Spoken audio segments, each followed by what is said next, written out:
I'd like to welcome you to BeMoreNews.com, the news before the news, where we uncover the truth here at the Mayoral Forum, Tuesday, August the 9th, here at New Shiloh Baptist Church. A lot of people around, a lot of excitement. The one and only candidate for the 9th District, Michael Eugene Johnson. Hello, sir. Hello, how are you? Thanks. Good, good. Can you give us a rundown on tonight's forum? Well, it was a nice crowd, an excellent crowd. I don't know if they heard anything differently, but it was a nice crowd. I think that it's kind of unfortunate sometimes is that some of the candidates are really not being as serious as this should be. What do you mean?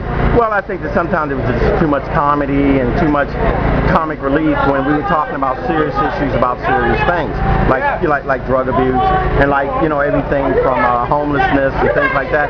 The jobs and employment that just seem to be very funny to some people, very humorous to some people.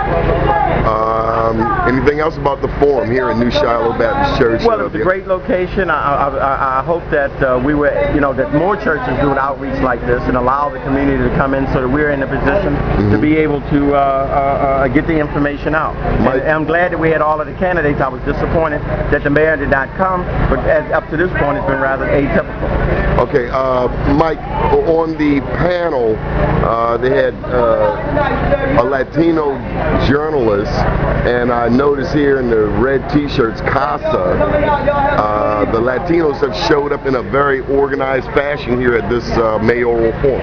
Yeah, I mean, absolutely. And not only did they bring themselves rather organized, they had two film companies, they had an interpreter that was interpreting the whole thing on the radio. I mean, it goes to show you when one community can work together, how they can put their information into their community so that the community recognizes that, there is some decisions they got to make.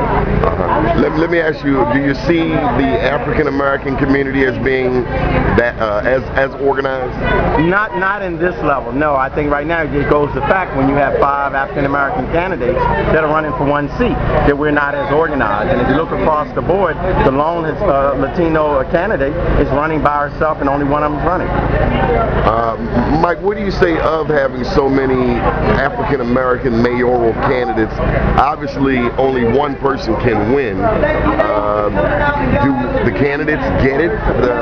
Everybody thinks that they can win, but only one person is going to win. So therefore, one person is telling the truth. Everybody else is lying to themselves. Well, I mean, when you look at the fact that you got less than 40 days for this election, and 36 days, and there was no organization.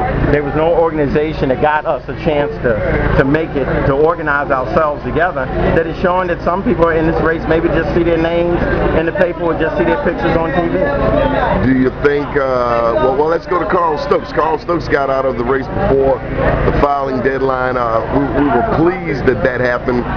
Some sanity came into the race. Do you foresee anybody else getting out of the race? Well, I understand that there's some conversation being going on, and I don't know how soon it's going to happen. But the only way that any of the challenges are going to beat the sitting mayor at this time is that they're going to have to reduce the candidates in this race.